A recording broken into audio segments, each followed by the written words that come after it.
Welcome to the Collective Perspective, where every voice, hopefully, is an instrument for people's choices.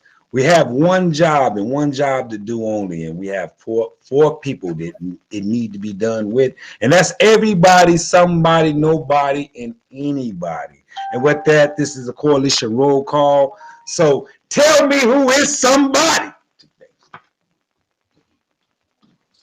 Yo, you got your boy Somebody checking, otherwise known as EJ Ernest, man. Dialing in Southside, man. Glad to be here, man. My word of the day today is plan, man. If you fail to plan, fail. And I say that word because I think about Jay Electronica when he talks about Islam, brother. He says agenda Hey, for Ernest, every day. Ernest, can you say that again, Ernest? Because we was missing you. Mm-hmm. Oh, you couldn't hear me? Yeah, I just no. wanted to say, stress the agenda for each day, short-term and long-term plans. Man, it's what helps us move ahead personally and as a community and as an organization, whatever part you're of. With that, I'm in. Anybody, can anybody check in? I'm gonna go ahead and check in as anybody.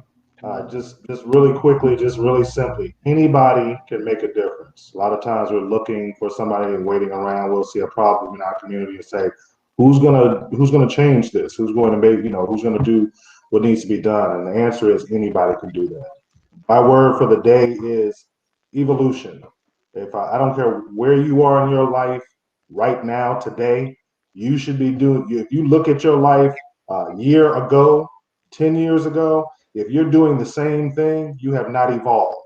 And that's a problem. You should always be evolving. That's my word for the day. Evolving.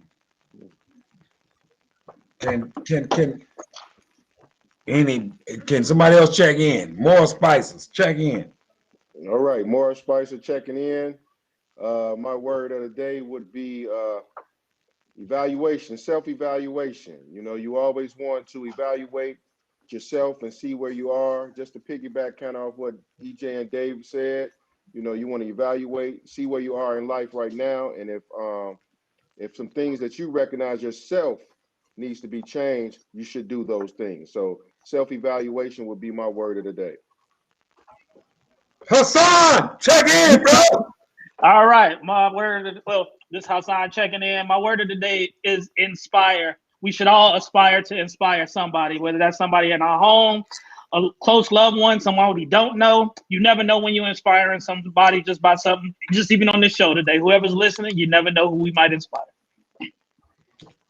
And this is your boy Robert Orr from the South Side of Chicago checking in. And my phrase of the day, this is like, I don't got words, I got phrases. My phrase of the day is, what does it all mean?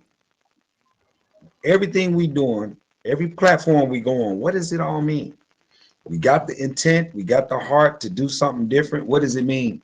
What does it mean? What are we gonna do with it? What does it mean? So my concept is, go look in your mirror, evaluate what does it all mean, because that's what I've been challenged with of late. What does it all mean? It reminds me of like a scripture in Solomon. It's like meaningless. Everything under the world is meaningless. What does it all mean?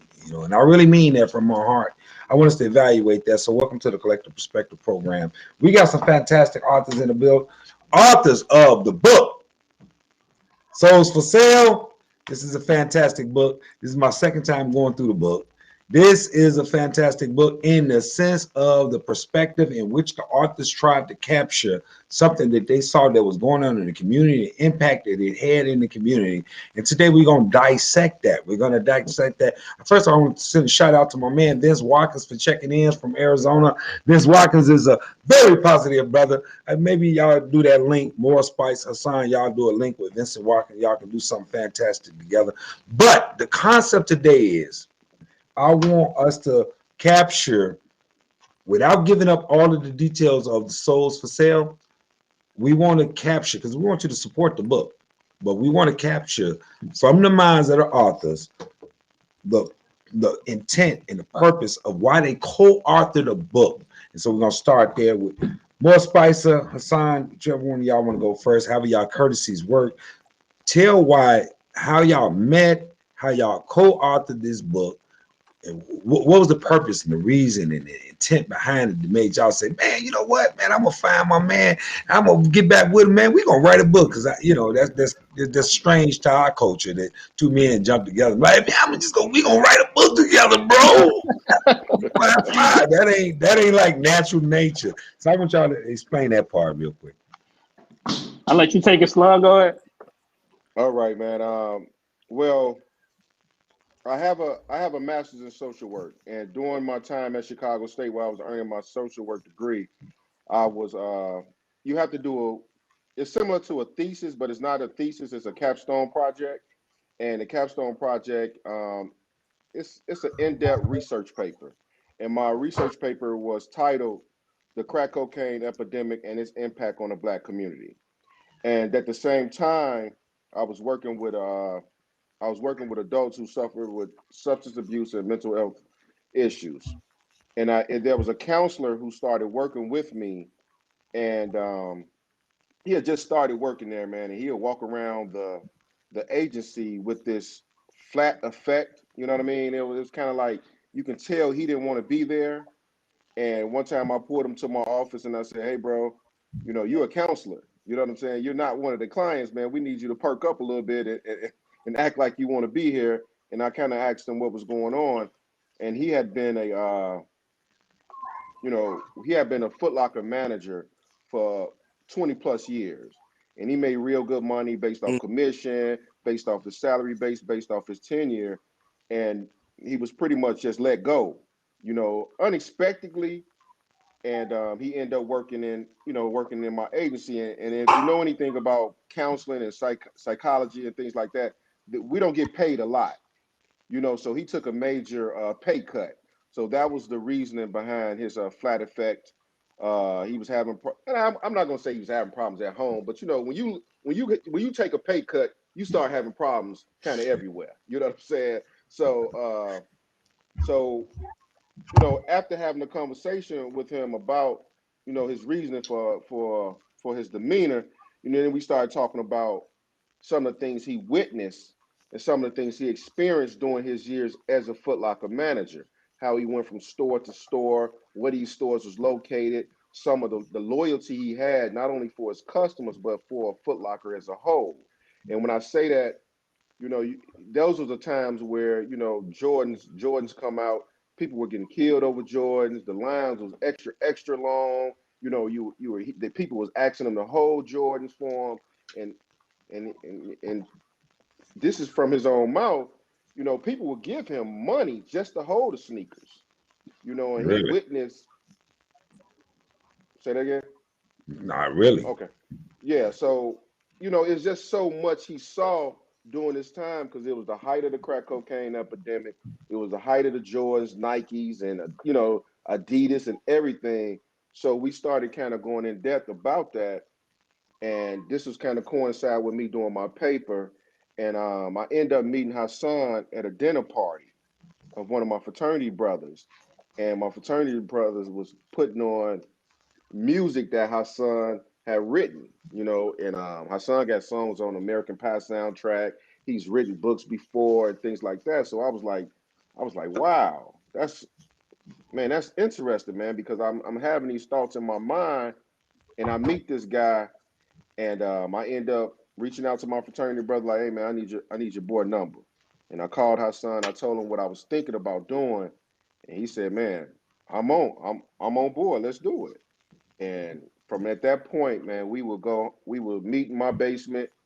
We would listen to music, and we would brainstorm, and we would write, and we would write. We would tear up stuff. We would write again. We would listen to more music, man, and it was just a vibe that we had.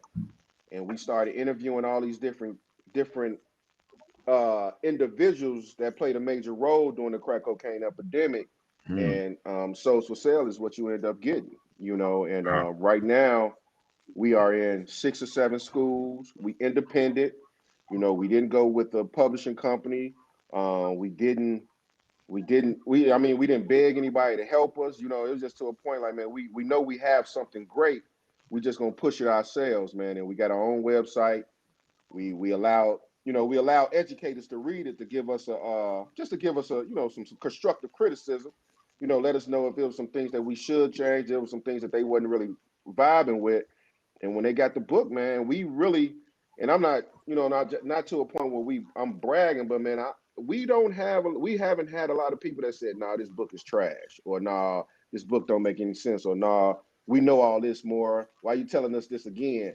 It's from a different perspective when you really read the book. It's not just okay, we got a dope dealer, he made money, he went to jail, he got killed. Nah, it's way beyond that. You know what I'm saying? So, you know, I don't want to. You know, I'll be rambling about the book because we ain't gonna let you ramble on the collective. You ain't gonna go ahead. You know, we're gonna let Hassan get in there real quick because you're in the room full of a bunch of talkers. So we're gonna let. But that was a great intro, Moral. But Hassan, go ahead and jump in there real quick. Yeah, so pretty picking it up from where he was talking about, you know, when we was in the basement and just created that vibe and stuff like that. Then we just put it out there for people to read, mostly educators, as he said. Now the book is in several schools across the Chicagoland area, everywhere from grade school, high school, even a college and a university as well. And it's amazing. I would just say this, you know, you have a thought and then you just put some actions behind that thought. And, you know, fast forward some time now we're on the show with y'all talking about a book that we somehow independently got in schools. And that's usually like the biggest question, like, man, how did y'all do that? You know, and that's honestly just use, you know, putting the book in people's face that are like already in our circle. Teachers tell teachers, teachers tell principals, then principals start calling. Hey, I think we lost you. We lost you. Hey, hold on. Right. Yeah, we hear you now. There you go. You can hear me now? You can hear me? Okay. Yeah. Oh, okay. And basically, I was just saying, and that's what we're doing now, still trying to put the book out in front of other educators, other individuals, because we think it's very important that although it's a tragic history, so to speak, of how crack cocaine impacted our neighborhoods, I still think it's something very important that our kids need to know about this personal history and sneaker culture and hip hop and how all of those things sort of intertwine. So, hey, Dave, I want you to think about what triggered you. Dave, you still? Dave, I want you to think about what triggered you about reading the book. Before I want them to plug the book one more time, real quick, before we get into the conversation. I want you to plug the book, plug where people can, you know, get a copy of your book real quick and what it'll cost or whatever. And then, Dave, I want you to come back with what triggered you and your burning questions or the burning thoughts that made you say, you know what, I want to talk about this thing. I want you to do that. So plug your book. Go ahead, Boo. You go ahead, Flo. Go ahead. Souls for Sale is the title. You can purchase the book at soulsforsale.com, soulsforsale.book.com. Book is $15 right now. You know, if you want, you know, you can get a package. You can get a package with the shirt and the book. We got t-shirts and we got a book for $30. We got hoodies now, and what, $35-$40 with the book. But overall, the book is sold on Souls for Sale, www.soulsforsale.book.com, and that's where you can purchase the book. We also have an audio book and a paperback. So let me jump in really quickly. Again, thank you, brothers, for joining us tonight. And I remember when Robert first mentioned the book to me, and he said, he mentioned the title, and he said Souls for Sale. And then when he said that, I was thinking SOULS for sale. Then when I got the book and I saw it was Souls SOLES for sale, but then after I read the book, I realized that those homophones are actually interchangeable as far as the book is concerned. Although it's talking about sneaker culture, it is talking about how people lost their soul, SOUL, in the crack epidemic. Speak to that. Yeah, I'll go ahead and speak to that. I mean, so you just hit it on the head. Back in the day, you know, during the crack cocaine epidemic, a lot of like dealers who were just dealing the crack were coming up like crazy, obviously with the money, and sneaker culture was kind of rising at that time. So, you know, they was in there copping like, you know, Air Force Ones and Jordans and everything else, the hot sneakers at that time. So because of that, they, you know, in an essence, they're literally, you know, they're selling their souls out, you know, to sell the crack or whatever. But then you also got the people who are the addicted to the crack, who also who are literally in the Foot Lockers, like behind the Foot Lockers, like in the alley smoking the crack. You got a corporate sector that's making money off of these drug dealers, that's putting more Foot Lockers in the hood, so to speak. And just, you got just like this very cyclical behavior of everybody playing a part in that sneaker culture, in that crack culture, and then also, you know, if you fuse in hip hop as well, you know, just rapping about it and stuff of that nature. Basically, everybody in some form of fashion, sort of selling a piece of themselves in order to either, you know, in order to feed their addiction, whether that's an addiction to money, addiction to that lifestyle, or addiction to the physical drug itself. You know, I'm curious, because especially now the word pandemic epidemic and pandemic are very popular words. And I'm curious to know, why did you use that word epidemic? You know, can you talk about what, I know you mentioned, especially I think in the first or the second chapter, where you talked about these players had no idea the role they played in the devastation of culture, you know? So I'm curious to know why you guys use that word. What made you, put that on?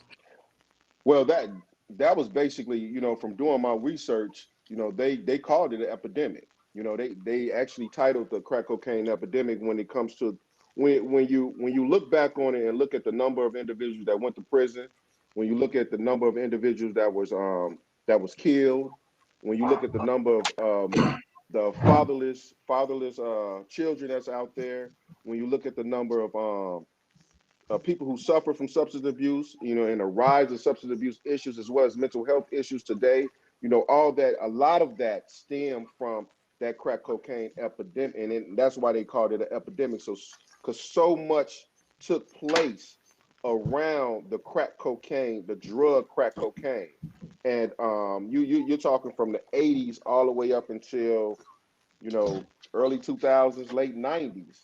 And here you have the impact still affect us as of today. So they actually they call it an epidemic. You know what I mean? And that's where we got the word from, because they actually called it the crack cocaine epidemic.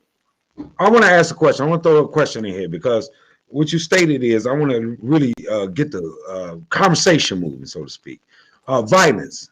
When we're talking about violence, we're talking about this is something that came out of this movement, the crack cocaine movement. Violence is coming out of it, whether by default, whether we want it to come out of there or not, right? This is coming out of there, and the devastation is violence is a direct part of the devastation that has went through these communities. And I want y'all to talk about how do y'all see the violence, and how do we receive it? How do we receive the violence that came out of this movement that was really of no fault of people's own, so to speak? How do y'all talk about what the violence and how it has impacted the community, that community specifically, and the devastation it has created generationally? Okay, that's a deep question. So the way that I look at personally at the violence and the history of violence, specifically after the crack cocaine epidemic, or even before it for that matter, I think a lot of that is actually based in the same reason why people sometimes get addicted to crack or whatever, or addicted to whatever they're addicted to. I think it plays to a huge mental issue, actually. And I don't think mental health is really discussed enough in our communities. And what I mean by that is, if systemically you've been oppressed since the inception of a country that has never really owned up to that, I mean, at some point, and you're constantly fighting this battle of you're lesser than. Somebody's telling you you're lesser than, you're lesser than, you're lesser than. So you're looking for these different outlets. You start to lose knowledge of self, of who you are. You don't know who you are. So you chase after things that you think would make you feel better or whatever like that.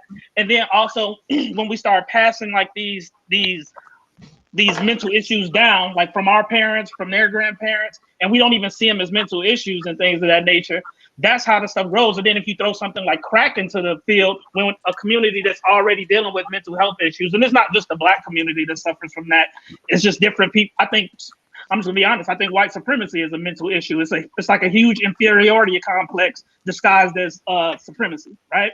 So And on our end, we're constantly dealing with this battle, especially as Black men, right? Somebody every day is either looking at you different, treating you different, downing you, telling you you're lesser than, you're lesser than, you're lesser than. At some point, that begins to have a mental effect on you that gets passed down, et cetera, et cetera. Then you bring crack into the fold, which is a highly addictive drug. And then you got people living in poverty without resources. Again, a lot of that based off of systemic issues and things of that nature. And then when we don't have personal self accountability to even understand that we have a mental issue, that problem just continues to grow and grow. And again, when you got drugs mixed in there, it's going to get even worse. And then when you got people that's hungry and they looking for something, like I think Tupac said something. He's like, at first, I'm just like, oh, when you're looking at these people that have everything, you're first like, oh, please, can I get some of that? I would love some of that. And then he was like, okay, you asked nicely the first time. Second time, you're a little bit more aggressive. Like, hey, what's up? I'm hungry. Third time, you like, I'm knocking your door down and I'm busting, you know what I'm saying? And I'm busting at you or something like that. He said, I'm kind of misquoting him. But I think all of those things, I just think the crack cocaine epidemic escalated what was already there, so to speak. I'll have to jump in. Again, you two gentlemen, you'll get to know me, I'm sure, on future interactions that we have. I'm often the polemicist in the group. He's a nice a-hole. He's a nice a-hole. That's all. Okay. He's a nice a-hole. Let me preface my question by saying this. If I put a box in the middle of a neighborhood and I write danger, poison, keep out, stay away, and I put that box in a neighborhood, and a bunch of people go in that box and they ignore the warning signs and they get killed. I would submit that the person who ignored the warning signs is more at fault than the person who left the box. And I'm going to be a little bit circuitous because I'm kind of going to some points that both of you touched on in the book, and that has also been a narrative within the crack epidemic and the African American experience, that the drugs are put into our neighborhoods and then all of this devastation happened afterwards, and it's a really interesting way how you take the 8 different personalities and dissect it. But my question is this: in the macro, is the crack epidemic self-inflicted in as much as we were voluntary participants in our own destruction? The people who brought the cocaine into the neighborhoods, and even brought the cocaine into the neighborhoods, to me is misleading, because whatever product, the souls for sale, the character in the book, Melvin, he wasn't successful because he was trying to sell a product that people weren't willing to buy and pay top dollar for. He was successful because he was selling a product, and it was it was just the intersectionality of timing that made him successful to a large degree. But I guess my larger question is, why we seldom hear in the discussion of the crack epidemic like I said, the voluntary way that Black people participated in the decimation of our communities. Speak to that. And you know what? I would say this. You have the crack cocaine epidemic. So you have this box that's sitting in the middle of the street that says danger, right? And people go and open a box and they end up addicted to drugs. So my thing would be, when a war on drugs started, and then I'm talking about which led to all those black men being incarcerated. Their studies show that if you really wanted to have a war on drugs, you could have went down to all the college campuses in the United States and arrested just the same number of white folks, white drug dealers, selling marijuana, opiate, all that. And then fast forward it when we talk about the opioid crisis and how they treated the opioid crisis, how they treat the opioid crisis. Being addicted to drugs, being addicted to crack 10, 15 years ago, you getting caught with crack and you're addicted to crack, you're going to prison, you're going to jail. But opioid, you're getting taken care of, you're getting put through the healthcare system. So let me push back on you a little bit. Let me push back on you just a little bit, because that's an interesting juxtaposition of opioids and crack. The difference being when we talk about it is, I don't remember the last time I read about a drive-by on warring factions in an opioid neighborhood.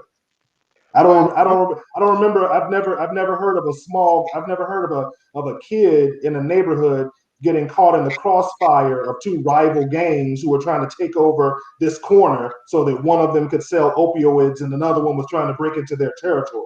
Isn't that the other variable that we ignore? Yeah, but what's your point with that, though, Dave? Hold on. No, Dave, hold on. Let me I want to know. come back on that a little bit. Go ahead. And I say that you don't hear about those things because those things are not put into the media. Those things are not put out there. Now, I worked in Douglasville, Georgia, for 4 years, and I dealt with people who was addicted to meth, amphetamine, opioid, crack, all those opioids, lost their children, blew up barns, all that type of stuff. It was never televised. Those type of things were never televised. Now, when we talk about the crack cocaine epidemic, it's not just that crack. It's everything that played a role with it, with the media pushing that out there. It was in front of the Time magazine about crack. Ronald Reagan and his wife came out with "Don't do crack, it's whack," or the war on drugs and all that. That was a part of the crack cocaine epidemic. It's not just it's crack. It's the media who played a role into it. It's the law enforcement that played a role into it. It's the people that actually played a role into it. And the opioid crisis, man, is very hush hush, and it's almost to a point where it's a health crisis, and it's totally different than the crack cocaine. Now, we don't want to. We in the book, and we make it clear in the book that we're not making Foot Locker or putting the government, making them responsible for what happened to our community. We just talk about how they played a part. But you can look at the difference between the opioid crisis and the crack cocaine epidemic, and you don't see those drive-bys, you don't see those things, but there's numbers of kids who was put in foster care.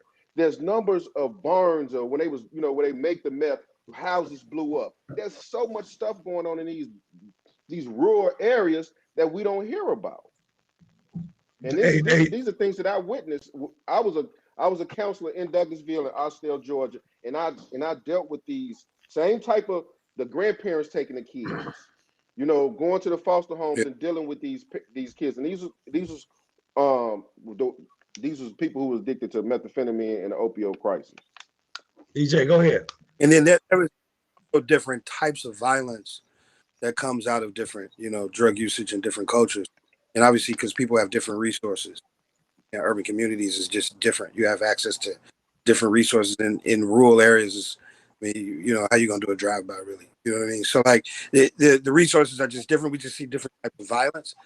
In my judgment, again, working with this kind of population, people who are, find themselves addicted to, different types of drugs and also mental health, you just find them acting out based on, what kind of resources they have around them in violent ways.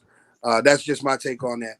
But I think that's a very good question. And I think it's good to lift out as well, because the point that I brought up about the epidemic is I wanted you guys to stress like the different impacts that, our community has had to suffer because of these drugs. But I'm really curious to know, like, getting up in close and doing this research, like what have you found, like the people that you were working with? Because I was really just hit with this idea that these people really didn't understand the role they played in devastating this community.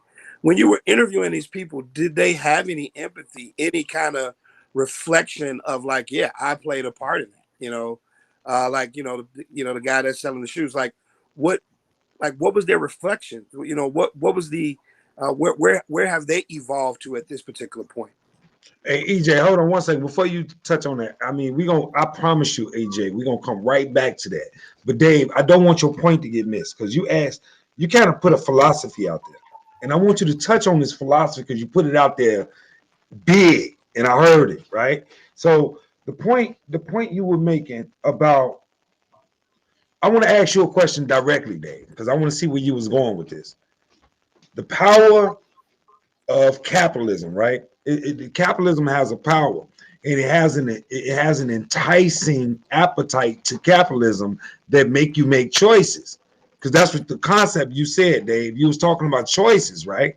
So you was asking what responsibility do the black people have with the choices that they've made from the appetite that comes with capitalism.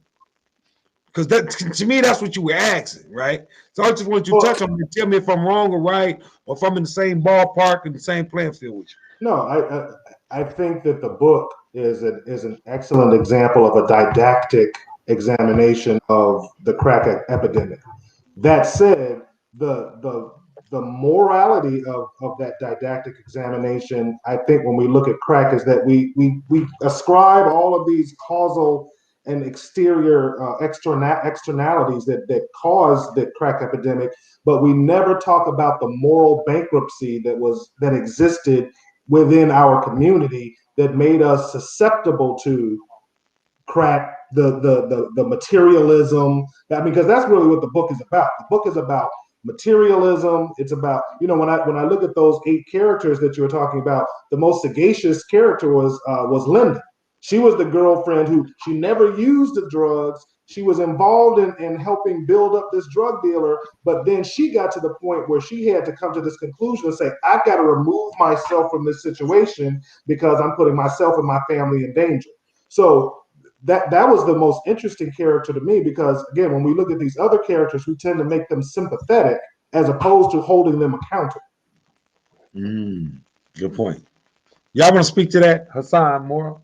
EJ? Yeah, I want to make sure we answer EJ's question though too, but I'll speak to that though.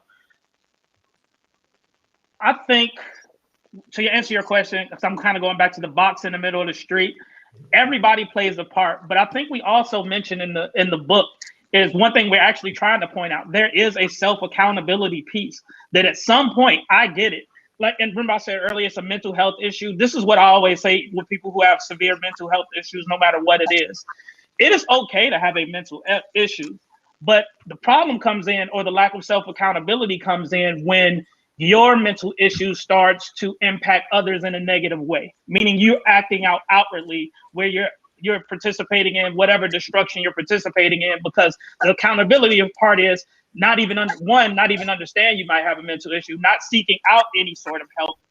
And I get it. Sometimes people feel like there is no help, but I personally mentor young Black kids, right? And some of the things that they're going through, like you said. So for instance, in our mentor sessions, we can be having a great session or whatever, but I'm always worried about the environment that those kids have to go back into, because while they might not have been the one that created the box, so to speak, that box is still influencing them no matter what, because that box has been opened. It's like opening Pandora's box. And when that box gets open, like you said, it starts to spread and people start to see the easy fix. If I'm talking about crack for those who dealt it, meaning like, I need this money, this is the hustle, I'm gonna do that. For the people who are addicted to it, that's also a mental sort of issue. And then as those people grow and those things get passed down to different generations. And that's how opening that box, again, we didn't necessarily put it there, but yes, we do have to take some accountability for opening the box and spreading what was in it. So I would agree in that matter. Hey Dave, ain't materialism, isn't that America? Isn't that life? Yeah. I'm asking Dave, isn't materialism America? Isn't that life? I want a bigger car, I want more land, I want surface things that show that I'm prominent. Isn't that life? Which is, I think isn't that the reason why something in that nature has momentum or takes off like that? Because that is what we're in its life. I disagree. I think that materialism is certainly endemic to the American culture and to the American experience. That said, when the path that you take to acquire those things, when you use antisocial behavior to acquire those things, that's when I have a criticism. If you want a bigger car, great. But if the only way you're going to get a bigger car is to go and carjack somebody, that's when I have an issue. If you want to make more money and put your family in a bigger house and have more money, great. But when you're selling crack and destroying a community to do it, that's when I have an objection. So I I don't think that materialism and antisocial behavior are mutually exclusive. I think that people who are morally bankrupt will participate in in antisocial behavior, and that's what I think that that both of you, the authors, are pointing out when you're talking about, was it Joven and Antoine, and those other characters in the book, is that they were antisocial, and they wound up destroying themselves and the people around them and their community because they were morally bankrupt and materialistic. He told me Hyper-materialistic. he told me he didn't read y'all book. He just highlighted certain names and make y'all thought Yeah. Well, to your point though, I just want to say something real quick. I'm so sorry. EJ, you up next. I feel what Rob is saying though too. I feel like that's America as a whole. When you look at America's capitalism, America's pharmaceutical companies, to me that's no different than selling crack, because you're still delivering a drug that's killing people, and you're killing them in more mass when you're doing it. And I don't want to get too far off tangent, but I'm not saying it's right for us to do it either. But I'm just saying, when we look at the real history of this country is some of the worst drug dealers that I've ever seen in my life, and that comes from me knowing people who work in government and tell me about some of the things that they're able to get away with. But anyway, I'm just making that point to say that, and it's not to take any accountability off of those people selling crack, because I think it's horrible.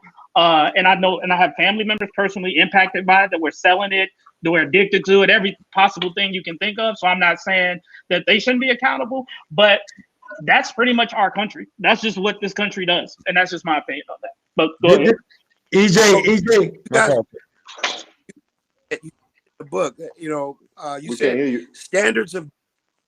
You can't hear me? Hello? Go ahead. Okay, you put it in the book. Standards of decency and moral judgment were put on hold. Like these people, that's why I find it very difficult. These people don't know what they're doing, but then they put it on hold. To today's point and Rob's point. And I think that Rob's question, about the materialism, I think it's just a worldview, not the only worldview. I think that, you could be raised in America and not have that worldview. It just depends on, the kind of environment you grew up in. However, my point, that I want to bring out is Jay-Z. Jay-Z sold drugs openly. He admits to selling drugs. And he's like one of the most celebrated, hip hop stars in America. You know what I'm saying? And I know you guys kind of, intersect this, the souls and then the hip hop. You start in each chapter with a line from a hip hop segment. You should understand. And like we got Jay-Z, who has destroyed people's lives, foster care, murder, been involved in all these kind of things, but he gets a break, he gets a pass. Like, he cool, he get to marry one of the greatest icons in R&B and music, and you know what I'm saying? And it's like, it's all good. You see what I'm saying? Like, for me, that's American culture. It's such a contradiction. You see what I'm saying? It's such a contradiction. On one hand, it's cool, it depends on who you are, but then on the other hand, if you cool and we like you, you get to do it, and that just really pisses me off. And what do you guys think about the Jay-Z piece, or, and other rappers' role in, propagating these ideas? More Spice, we ain't heard from you in a minute, man. Well, Shoot out. man, I'm trying to process everything, man. But I mean, when it comes to, I really want to talk about, the moral bankruptcy. I want to kind of dig into that a little bit later on. But the Jay-Z, just to discuss the Jay-Z, I think that because that was our environment. We had, and you guys can be witness with me. You have friends that was drug dealers, cousins that was drug dealers, friends that was addicted. All those things. And some of those people didn't make it, and some of those people did. And as that culture changed, as that crack cocaine kind of died out, they had to go on to do something different. So if Jay-Z was a cousin of mine, and yeah, Sean, he used to sell drugs. He was a big time drug dealer, but things kind of, he stopped selling drugs and he became a artist. Do we still hold him? Do we still judge him for things that he did in the past? Because if that's the case, man, a lot of us in that black community, in that era, a lot of those guys sold drugs or used drugs. I mean, but things change, and you turn on a new leaf. We're not saying that it was okay, but the reality is this: there's no more nobody selling crack on the corner no more. There's nobody doing that no more. So what are those guys doing now? So does those guys, if they change their life, do they deserve the best, or do we still need to be looking down on them? You know, I'm just speaking about the Jay-Z's of the world. You know what I'm saying? And that's how I would look at Jay-Z, because there's a lot of people with some bad history who Well, changed Jay-Z, their to life. your You know what I'm point, saying? yeah, to both of your points, Jay-Z is celebrated today because he's the American success story, that he had that past and that he was malleable enough to, like I said earlier, my word of the day, to evolve into something else and to be successful at that. If Jay-Z was still a drug dealer today, he wouldn't be heralded as an icon or as a hero or anything. It was his ability to say, I'm involved with this antisocial behavior. Let me stop and do something else and still be productive and still be successful.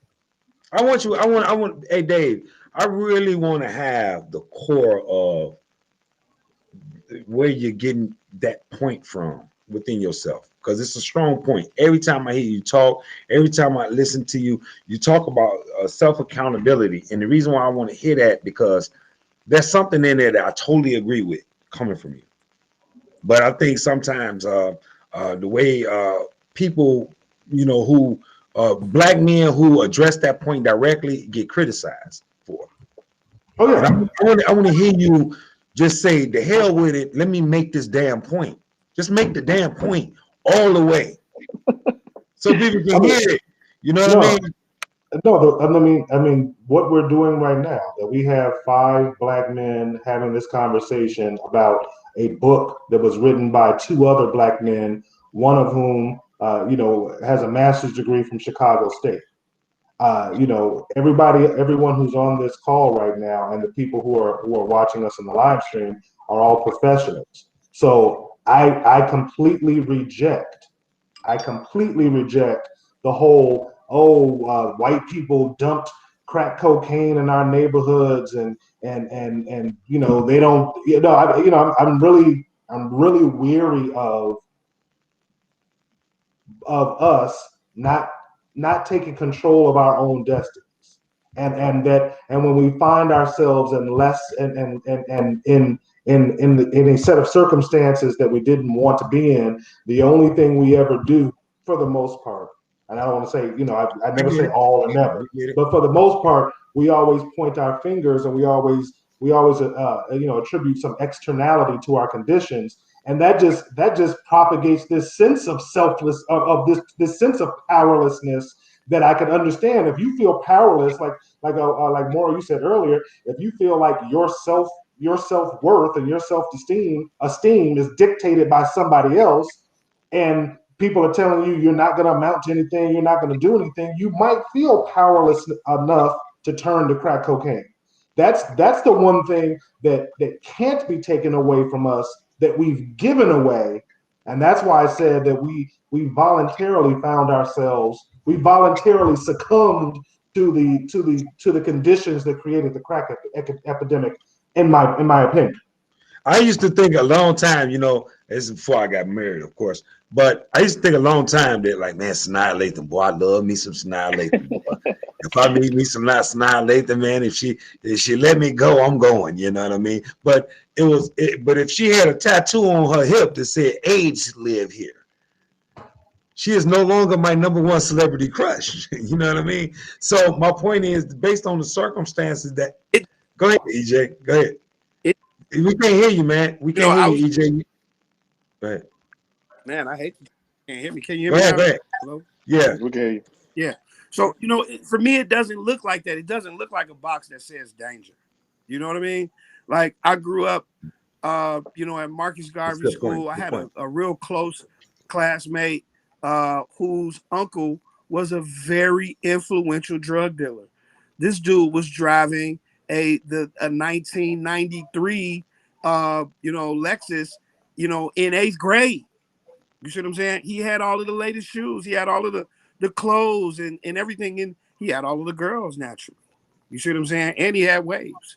You see what I'm saying? So, like, it didn't look like that to me. You see what I'm saying? Like, it didn't look like it was saying danger. You see what I'm saying? It looked like, oh, man, I need to be a part of this. Like, I need to figure out, how to get in. I need to figure out how to support my family like this. I need to, what do I need? Thank God I had family and friends who didn't allow me to go that way. But for people who don't have that, you see what I'm saying? Like, they don't have, and they're exposed to a friend like that who has everything, who paying for us to go out on lunch. We're in 8th grade driving around, man, in the latest car going to go get food, man. I was one of the cool kids. But you're proving my point.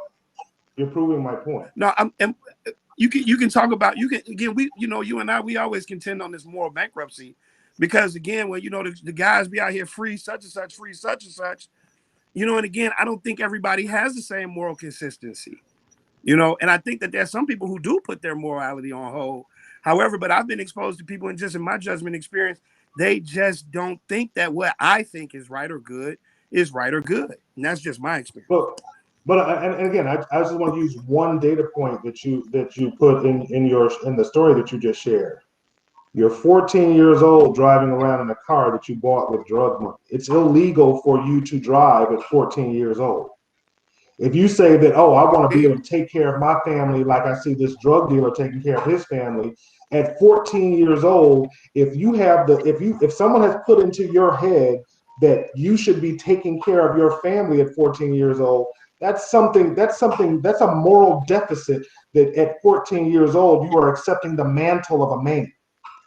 That there's something wrong, and that's something in our community. I mean, not to go too far off the subject, but that's I think I read that I don't know if it was in this book, but like mothers leave their 13-year-old sons at home and say, you're the man of the house. No, you're not the man of the house. Just don't unlock the door. Don't let nobody in. And when you answer the phone, say, "Mommy can't come to the phone right now." But you're not the man of the house. So those are the types of moral bankruptcies that I'm talking about, that would lend a 14-year-old kid to go out there, sell drugs, and think it's okay for him to ride around in a Lexus, and then his other friends say, "Oh, the drug dealer gonna take us to lunch." So what? That's what I'm talking about. The moral bankruptcy doesn't allow us to say, "So what? You're 14 years old. You're not supposed to be driving, and you're certainly not supposed to be selling drugs." This is what is sparking the conversation right now. More, you are right now next after I pitch this. Real quick, Hassan, pitch where to get a copy of your book from. Souls for Sale. This is what's sparking this type of conversation. Souls for Sale, Hassan Liggins, More Spicy Jr., authored this book, co-authored this book, bro hammed up, did the fist pump, came together, get creative. Souls for Sale. Where can you get a copy of this book at? More, you on as soon as Hassan give the plug. Yeah, so you can get it at soulsforsalebook.com, and that's souls, as he put it in the camera, SOLES, soulsforsalebook.com. You can get the audio book there. You can get a physical copy of the book there. You can even get a link to the ebook there as well. Go ahead and just be like all these teachers and all these principals and all these schools that added it to their curriculum, and all the individuals that bought it. Go get it. More Spice Jr., what's good? So Dave, I want to touch on the fact that, like, when you make the statement of a mom saying you're 13 years old, you're the man of the house. Yeah, in our world, you're not the man of the house, right? You're 13 years old, like you say, lock the door, don't let nobody in. However, in another world, that mom probably never been with a father, never had a father, always had abusive relationships with her boyfriends, et cetera, and she has a relationship with her son where she feels like he is the man of the house. And I say that just like my father, when he turned 18, he left Mississippi. That's what everybody was doing. They were going up north to go get a job. Some of them may have stayed home some of them may have stayed, I don't know, but majority of them turned 18 and went north, right? That was the thing to do. When you're living in certain environments, certain things is the thing to do.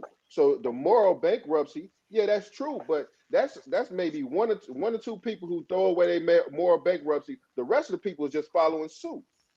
They just following what the environment is doing, whether they know whether it's, and sometimes they don't know if it's right or wrong. That's the And moral if I bankruptcy. know, huh? That's the moral bankruptcy. If you don't know what's right or wrong. But I mean, it seemed like when you say moral bankruptcy, you're saying I'm just I don't care. I don't care about morality. I don't Yeah. care about integrity. I don't care about anything. Opposed to saying Javon and Antoine from the book didn't care. exactly, they didn't Yeah. care. But my point is, we can't I paint get our it. picture on other environments, on other people. You know what I'm saying? It's people out there, man. It's people out there who grow up in an environment where they see this and they think this is the thing to do. Here's an example. I want to jump in there real quick. I want to use that, because it's real. It's something real important that you stating, Dave. And I think I get where you're coming from. I just think I'm following the role of I responsibility. think we all get where he's coming from. We just, Yeah, we just having a discussion about it. You know what I'm yeah, saying? Yeah. I totally understand where he's coming Yeah, from. I agree with you, Moral, and that's all we're doing because this is important, though, and this is really important because of the way we grab hold to the perspectives, right? The way we grab hold to a certain perspective in order to make it to that next level of what we're talking about. So in this instance, Moore and Hassan wrote a book to address these issues that will help identify with those people who went through those things that ended up in those dispositions of exposure that they had no choice about, right? Some of these people had no choice about what they was exposed. That's what you just got done describing to me, Moore. Like my uncle was a cool dude. I follow my uncle, and this is just the environment I grew up in, and this is my reality. It ain't that I'm being malice. I just don't know. I didn't know a difference, right? And I became picked up on the lifestyle of influence, what swagger looked like, the women it may attract, and all of those things that map out some form of significance, because everybody want to be known as significant in most environments, right? So with Dave saying, I just want to say this is how I'm listening to it. So now what Dave's saying, he's talking about accountability, right? So in this accountability thing, how do we not disrespect people's exposure that will have them making decisions that is uncomfortable for us morally, and move forward to the point where you say, okay, y'all didn't know better then, but now you know better now. Let's make some different decisions, as opposed to using empathy to a form where it still disable us.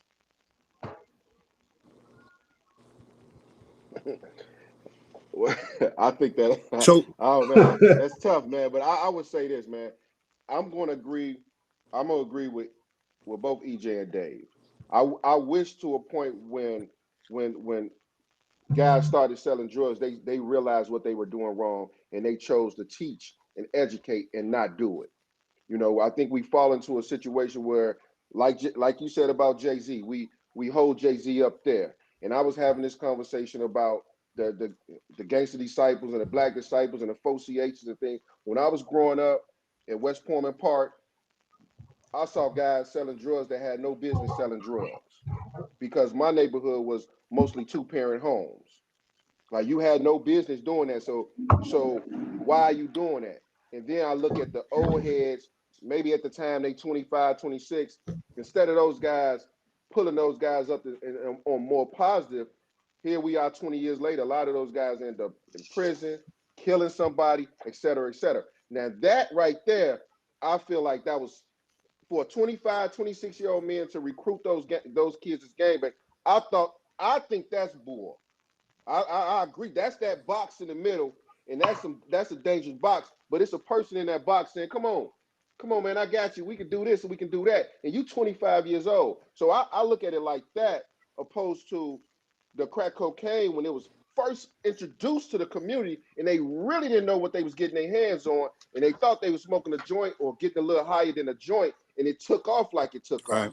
So, I mean, I agree with both you guys because I'm like, that box though is a different box. The box look different to me. It's not just empty. It's somebody inside that box, encouraging others to do BS, opposed to just being an empty box that say danger.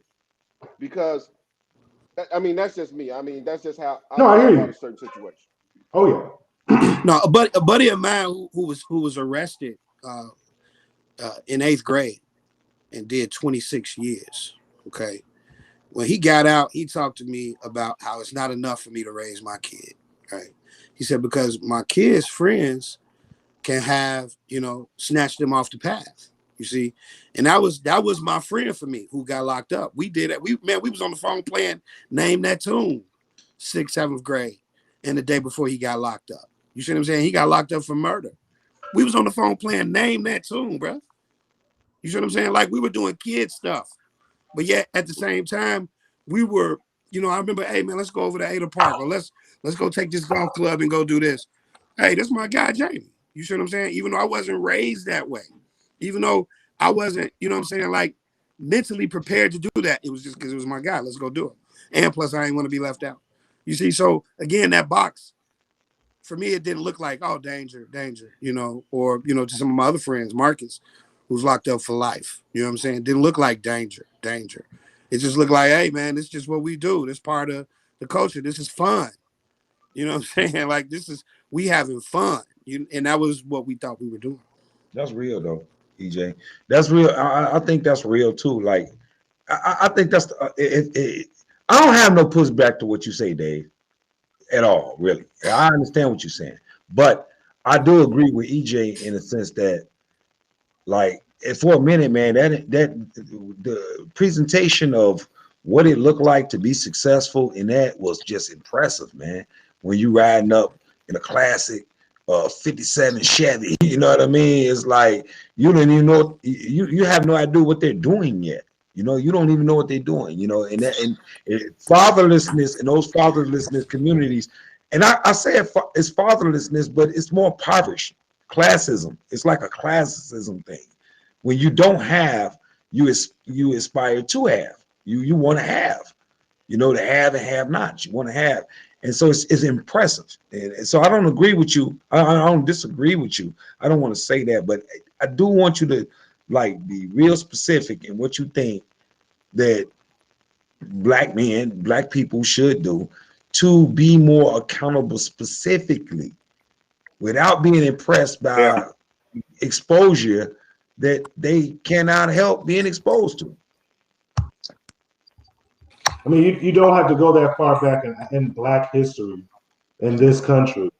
You can go back, 100 years ago. And you go back, you look at a picture in 1921 of a group of Black men or Black teenagers, they all had a suit on. Or, the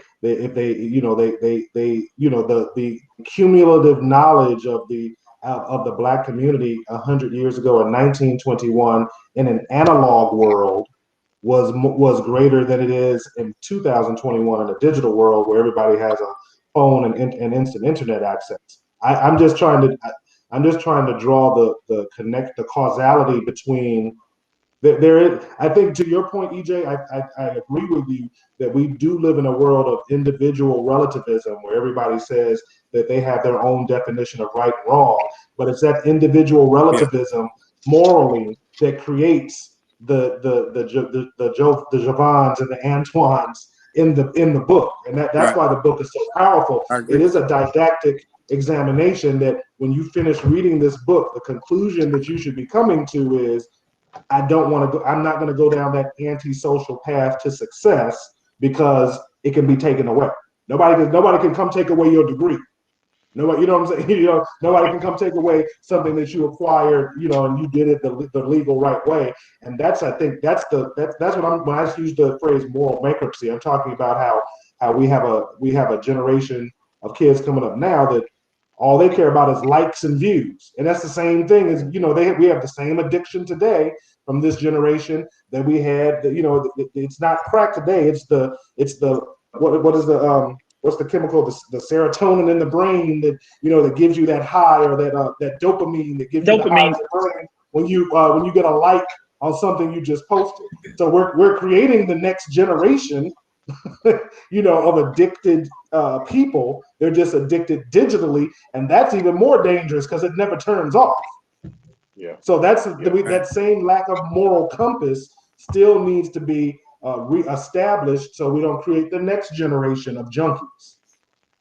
Yeah, I saw you And chasing that dopamine, Dave, when you posted that video about the dumbest criminals. Man, I seen you. Yeah. I seen you chasing that dopamine. I need some and that's likes what- on this. and that's one of the main reasons we are happy to be in some of the middle schools and some of the high schools to discuss some of the things that's going on that went through, that those individuals went through in that book, and talk about the materialism, the consumerism, and things like that. Just to try to open their eyes, man. We went to schools and we talk to kids that say they have 10, 15 pair of gym shoes. You know what I'm saying? They say that they will do anything to get the latest this or the latest that. So that's why it's important for Hassan and I to try to get in the middle schools and to try to get in the high schools to discuss the book and to go in depth of the book to talk about that consumerism and that addiction piece. You know what I'm saying? Yeah, Absolutely. EJ, Yeah, I really like the fact that you guys brought that up. Because of the corporate, like you talk about the white man get paid off for all of that. You see what we be like, oh, they, who is they? You see what I'm saying? Mm-hmm. And I love the fact that you guys can trace that, and you use this book to do that, to actually delineate like who were actually some of the benefactors of this epidemic. Yeah, you took my example right out of my mouth, EJ, because I only read the first chapter too, because I was going to use that Kanye West. Yeah, he say too. I can't stand you, bro. Hey, I read the last chapter. You stay right now, I ain't get a chance to use it. I was like, yeah, Kanye West said. Check this out. EJ, to your point though, that to hyper individualism. That was your point or Dave's point? Who was making a point about hyper? Well, Dave, he put the label on it. Dave, you put the label on that individualism, the rhythm of it. I called it hyper individualism, but I want to line it up with your point, Ernest. Hyper individualism is a real concept of capitalism, right? It's at the root of capitalism, right? Hyper individualism. Everybody get to say, well, I'm significant, I'm important. You need to be important, but hyper individualism says I need to be important no matter what the cost is. Right? Yeah. That's the only point I'm making. So I want to line that up with your point based off of the exposure, Ernest. Based off of people's exposure. Most people, when we're young, we cannot help our exposure. My mama was this, or my daddy was this. Right. You know what I'm saying? I want to line it up with your point, though. But at the end of the day, I'm inspired in America to fight for individualism. I'm inspired to fight for that, right? And no matter what the cost is, right? So to EJ's point, I'm saying that how do I fight for individualism with you understanding my exposure without looking at me like I'm wrong because I'm chasing individualism to be successful, and I didn't even know that was wrong to get my feet planted by any means necessary, because the example that is out here is capitalism. Dave, you said something important earlier, and hopefully I'll remember what it was, because you said something that was concerning we need to be more responsible. But if the example is capitalism and greed, murder, rape, system policies and systems that are in place, what example are we supposed to be looking at that is some moral code of rightness? What example are we referring to that we should be right with this moral code? Because even though you can blatantly see that we might have some flaws in our moral expressions, but the flaws in the moral expressions of America is hidden in the policies. They're hidden in the gesture. Well, that goes to what Maura talked about. The mental. For me, that's mental health. You know, have you ever been driving? Okay, you got a car in the left lane. That's the only turn lane. Okay. You're in the middle lane, which is a turning lane and a straight lane. And the person to the left of you keeps going straight when you're trying to turn, and they look at you like you're in the wrong. You ever been in that? Right? It's like, what the heck is wrong with you? You're in the only turn lane. I'm trying to turn, but you're going straight. Like, and so that kind of translates into this other world, you know, where we talk about greed or we talk about, you know, capitalism. I don't think capitalism it has to be greedy. You have to be greedy. I don't think that that's the case. I think, you know, capitalism was a wonderful introduction to an economic system, you know, that we all benefit from. We all are capitalists, and I don't know if I would call you guys greedy. You see what I'm saying?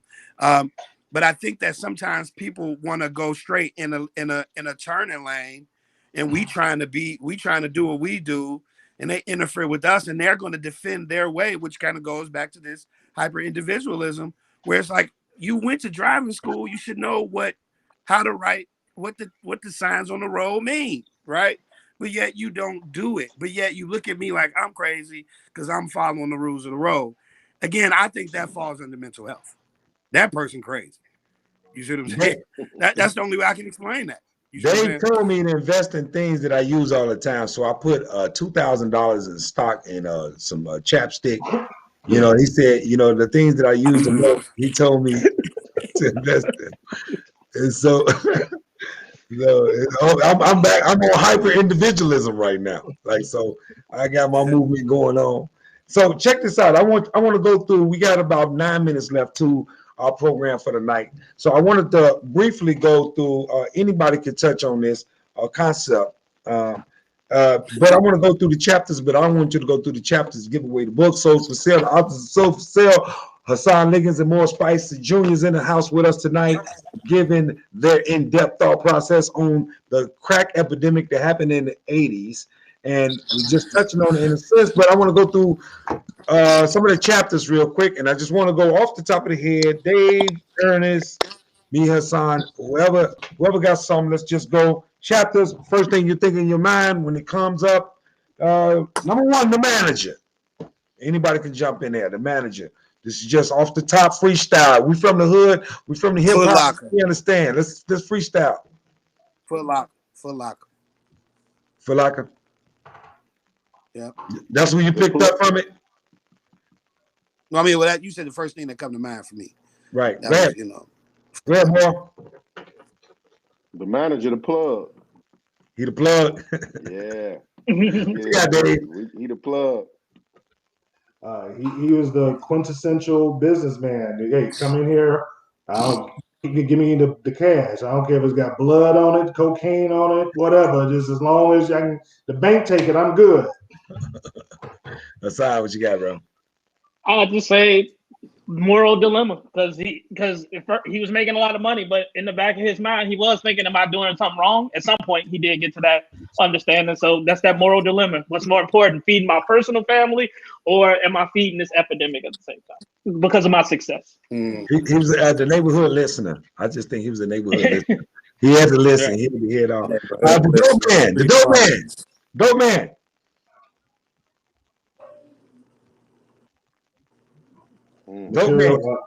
Materialism, quintessential materialism. Wow, that's deep, Dave. Materialism. I'm gonna shoot my hand out early. I feel as though victim of exposure. I think he's a victim of exposure. Right.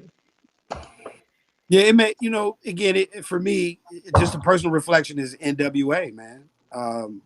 But I just remember my mom finding that album and was like, you can't have this up in here. You see what I'm saying? Like, but that was influencing me. You see what I'm saying? That was influencing me. So that's what I think about in that second chapter. It's the world's biggest thing. Your mom said you couldn't have it in there. Man, I couldn't listen to no rap till I got to college. I don't know what he. I'm right there with EJ. Oh man. I couldn't play no rap in my mother's house. Hey, that explains a lot of your point of views and why you don't want to hit his speech maker. Ice Cube and Yeah. NWA, man. That's like I said, I bumped it in the dorms when I was in college. No, I'm just saying I listened to it too early.